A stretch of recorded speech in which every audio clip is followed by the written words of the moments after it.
You talked about it last night, but after you kind of went back and looked at the tape, what's the key to kind of just eliminating one of those bad quarters that keep popping up? And I know if you knew, it would. Yeah, I mean it's a few things. Like I don't think it's just one thing. I felt like it started offensively last night. We missed some good looks, and then I thought got a little, started pressing a little bit, got a little frantic, and then let it slip on the areas that we had been doing a good job, like rebounding the ball, like taking care of the paint, like not fouling. So I think just having a little bit more attitude about us that we can keep getting good shots, but we're gonna continue to do the things that we know are most important. And just a quick, any update on Shakira and Slim, or everything the same?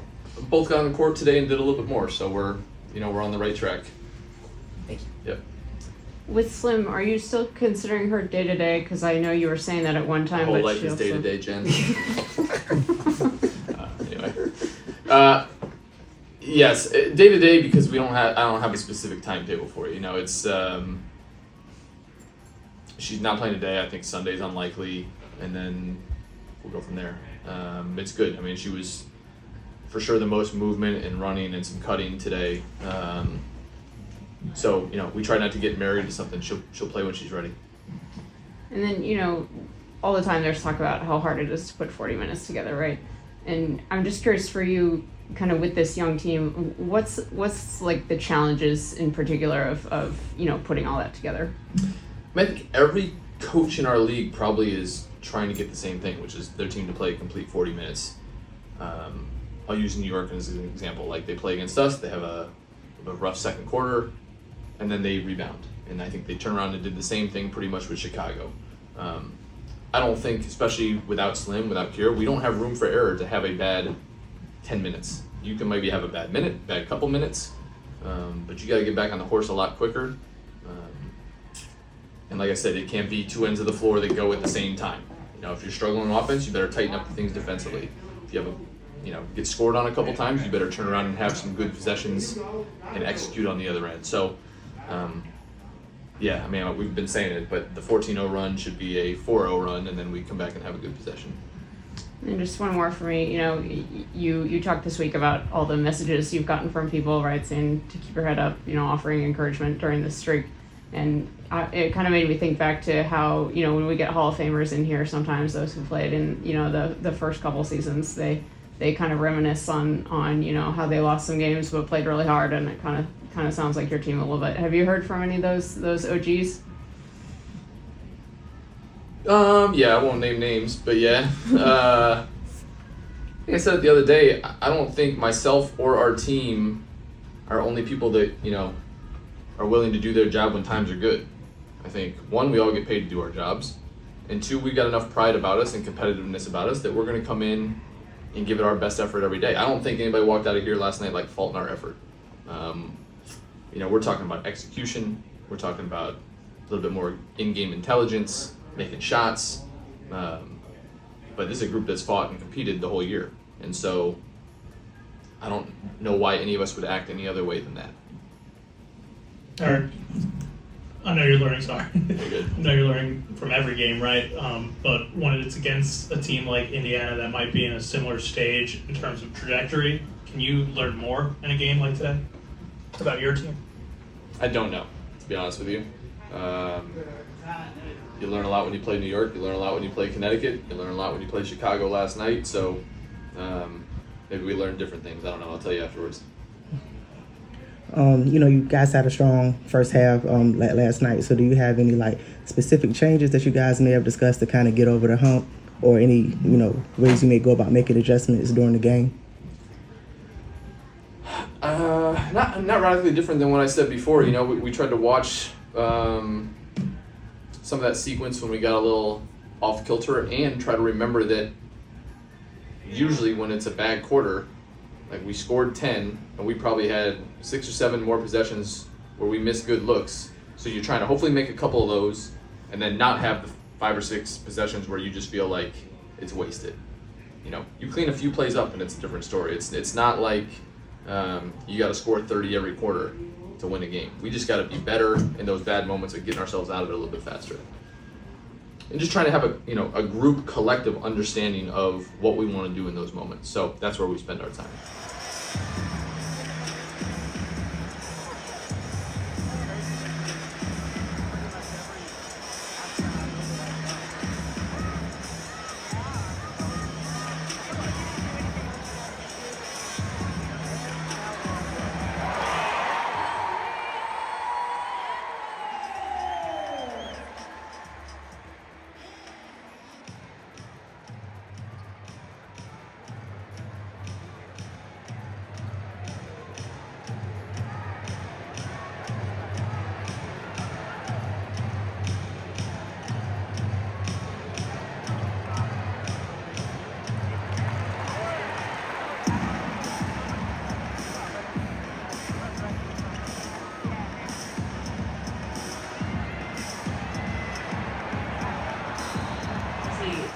The girls did a really good job of just creating offense, Ariel especially. I mean, she would attack and draw 2 or 3 and kick it out from the first pass. So I think they just did a really good job of finding me. And, the coaches are telling me to let it fly because I'm, shooting a decent percentage. So, just letting it fly. Ariel, for you, kind of building off of that, when Steph's hitting shots like that and, when she's doing, I'm sure, all those other leadership things that we don't necessarily see, how much of a lift did she give you tonight? I mean, it's huge. I mean, Steph is good at what she does. Not to make her blush here, but we are happy that she's here and that she chose to be here. And we want her to be everything that she is for this team. Definitely want her to shoot more. So trying to create more opportunities where she doesn't have to do much as far as going down, setting 3 different screens, and then coming all the way back up to the top. But she means a lot to this team, and her skill set is what we need to use. We need to play to each other's strengths, and I think we're getting better at doing that. And for both of you, that first quarter a little bit rough. What did you kind of see in that first quarter, and how did you guys kind of chip away? Well, we all talked about it. I mean, our transition defense wasn't the best in the first quarter. We just have to know. I just feel like this got louder. I just feel like we have to know when we take a shot or a turnover, live ball turnovers, we have to get back quickly. And I think that we changed it quickly and we didn't get down on ourselves. And, the second unit came in and they did a great job of stopping that transition and making them take tough shots. I think we got 10 or 11 stops in a row at one point. So that was huge for us. We know our defense can be really good. It's just about stopping the ball early. Did it feel like it was a quicker adjustment than in the past, or about the same?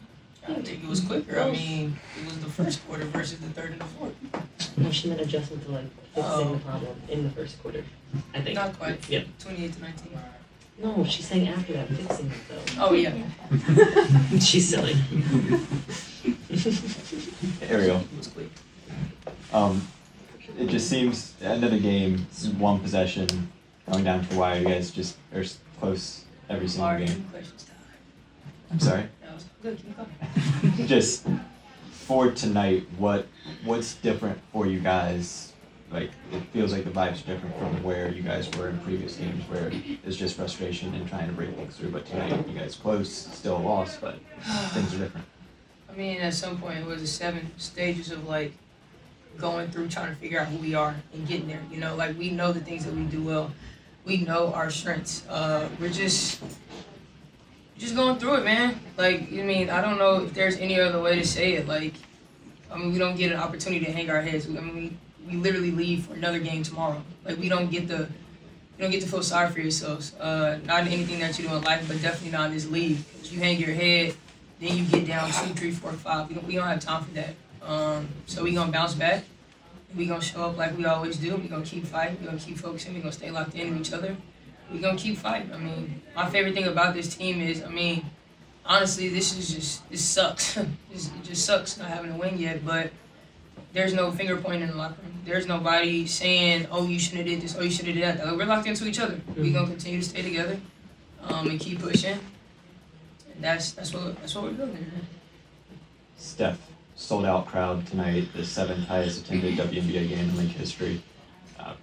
What's that mean in this type of game and this year for this to be one of the moments for the league and the franchise right now?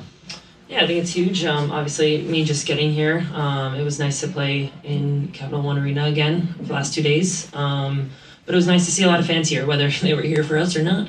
They got to see us play, and they got to see really great basketball. Unfortunately, we didn't get the wins in both, but I think they saw us compete, especially tonight. And I was joking with some fans on the sideline that, it's a long season, and they said they're standing by us, So we know we got people behind us. We got fans who still believe in us, and we still believe in ourselves, and it's a long season.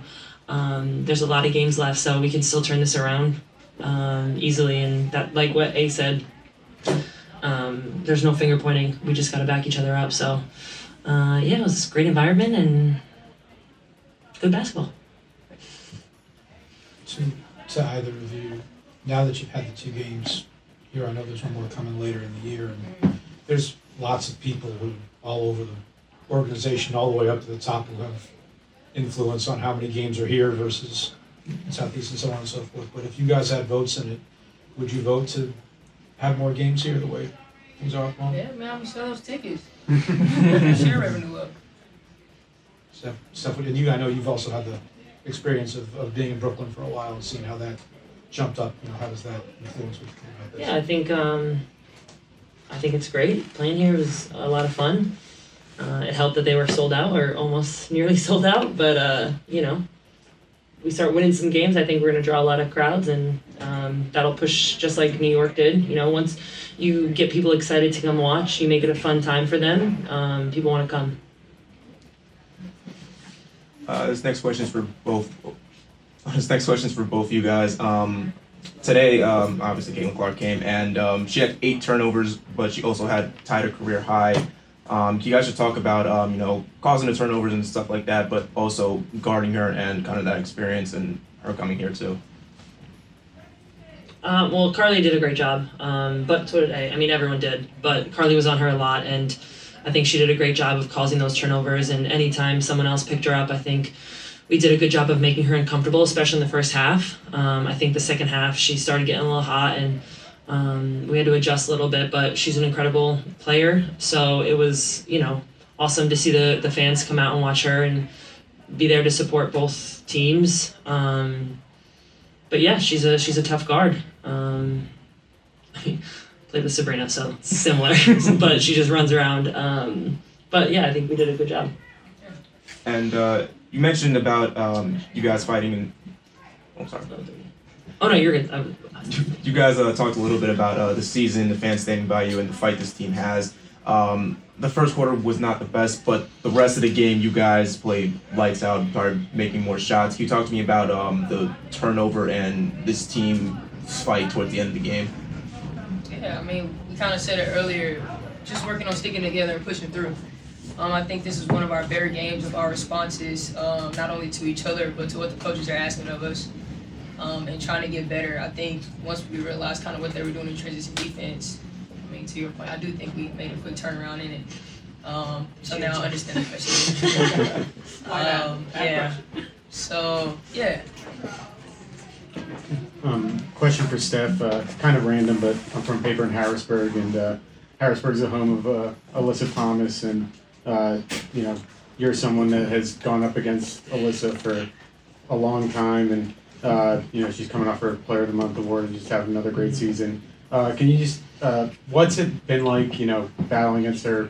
What makes her so special? And I know this is kind of a random time to do, but super random. Only so many times they pay expenses for us to drive down to DC. So yeah, I mean, she's an incredible talent. Obviously, last year she had an amazing season. I got drafted with her, so I've known her for a long time, and the fact that she plays with like torn, whatever they're called, shoulders, labrums. Yeah. Labrums. She's a fighter. I mean, she just battles every night. She's tough to guard. She can do everything. Although maybe not shoot a three, but she's just gonna go at you, and she's just doesn't stop. So I'm really happy for her. She's incredible. Every time I see her, I give her a hug, and I hope she continues to have a great season.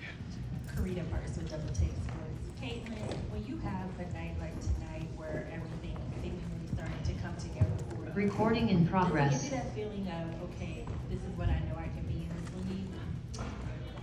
Yeah, I think it's a process more than anything. It felt good to shoot the ball well. Like, I feel like even my misses were like right there. I thought multiple were still going in, and it was nice to have a night like that. And obviously overall we shot the ball well, 16 made threes, but it's kind of what we had to do. I think more than half of our shots came from the 3-point line, so I thought we settled a little bit. Probably could have got our feet in the paint more, but yeah, it was nice. I mean, I still feel like there's so many ways that I can continue to be better, and that probably goes for our whole team. We still feel like there's so many ways for us to improve and execute, especially down the stretch, and not make it as close. Go second row here on the left. Caitlin, I kind of wanted to pick up on what you were asked before the game about this whirlwind schedule, 11 games in 20 days, I think it was. Obviously, that's physically taxing after a college season, but in some ways, has that kind of made there no kind of gaps to kind of soak in what people are saying about you or narratives around your game? Yeah, I think the biggest thing is like there's not time to sulk from a loss. Like it's just one after the next, but at the same time, like all of us would say, like that's just not ideal. It's not an ideal way to play basketball. I think you could see the exhaustion on our faces, more mentally than probably physically. Obviously, physically we're exhausted, but I think mentally it's hard to stay sharp in those moments when you're going game to game, and mental preparation is probably the most important thing. So. Proud of our group, certainly battled, and now we feel like we're kind of through that hump, and we had a couple days of practice and, time to kind of improve in ways that we thought we needed to improve, and, I thought we came out here, and the Mystics are a great team. It feels like they're in so many close games all throughout the season, so another close one tonight, and, we found a way to battle and get done. Front row, Chloe on the right. Yeah, for either of you, there was that 7-minute stretch in the second quarter where you didn't have a field goal. Just what was the halftime message? How did you kind of bounce back from that in the second half? The idea is to be as fluid as we can. Obviously, we're defending them well, but we got to make them pay by scoring. The body go in. So for us, it was about making sure that we obviously, execute what we needed to. But that third quarter is always a big one for us. Third quarters can be our Achilles heel. So the transition for us from halftime to third quarter was to kind of stay focused on the first 5 minutes, and then being able to execute and defend at the same time. Second row on the left here. For either of you, coming off of these last few days where you finally had a chance to practice some, to get to kick a run, was there anything that you've worked on specifically over the last couple of days that you felt was able to shine through tonight? I think we honestly just ran through a ton of our plays. Like I feel like we've gone from we've only been able to put stuff in walkthroughs and shoot arounds, and we haven't had time to actually work on it versus live competition versus our practice boys. And we worked a lot on our defense too. We worked a lot versus the blitz because we've just been getting blitzed so much on ball screens this year. So it was good to get in the gym and be able to work on that with our 4 and 5 player and myself and Edub and Wally, whoever's taking care of the ball, just to get a little bit more comfortable and know our exact reads out of those. So I would say all those things, but it wasn't anything complex. It was just a simple practice of getting to actually play live and work on set plays and our defense and things like that. Go first row on the right to Matt. Hi, Caitlin. In the middle of your 7 threes, did you ever kind of pause and kind of consciously realize whoa, Katie Lou's sister is guarding me on most of the possessions in this game? No, I did not think that. I feel like as a competitor, you don't even know who's guarding you half the time. I think and I know Richard's guarding me some there in the third, maybe at the beginning of the fourth.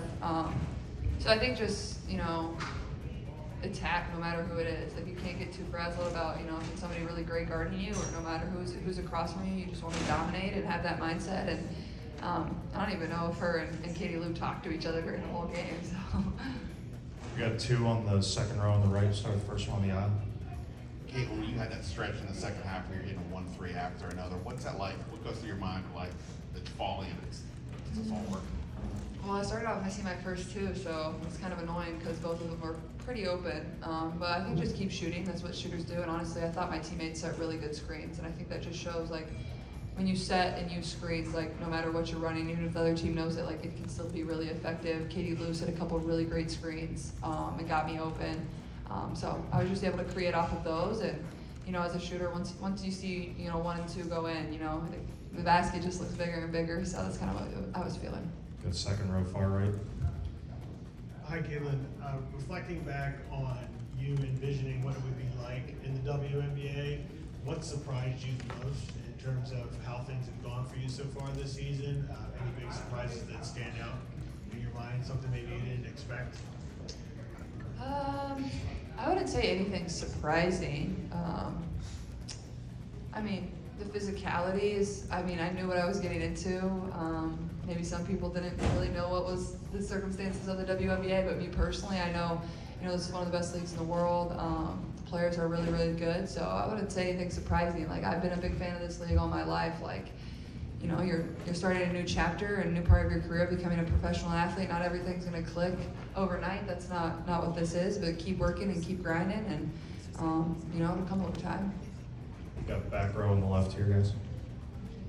Caitlin, this morning you mentioned you take a second, being that this is your first season, to walk around, soak up the gym, soak up all of these experiences. And said every city and every gym is unique in its own sense. What was unique about this experience tonight? I mean, the crowds never get old. I think, they're great. I think at times they might have been cheering for us. I'm not really sure. I could have sworn they were booing when calls didn't go our way, but maybe I was just being a little delusional. I'm not sure. But I mean, it's just really fun. It's fun to see people in fever gear. It's fun to see people screaming about women's basketball. That's not anything you take for granted. And I'm just lucky I get to play this game, because there's a lot of people that would kill to be a part of this league. It's the hardest league to be a part of. A lot of people that would kill to be on this team and get to play in front of fans like this. So I'm just grateful, honestly. The last one, third row on the left. For Kelsey. Yeah, I'd love to speak for Kelsey, both of you. I was just looking it up, and I think this is right. I'll have to double check, but there were more than 20,000 people here tonight, and I think that's the most people who've watched a Fever game this season. And, Kelsey especially, like, having played for the Fever last season, it's not your rookie year. Like, does that feel different to you, playing in front of 17,000, 18,000, 20,000 here tonight? I mean, it's more than the Wizards typically get here, So, like, how does that feel to you? I think I'm a part of history, so I'll take it.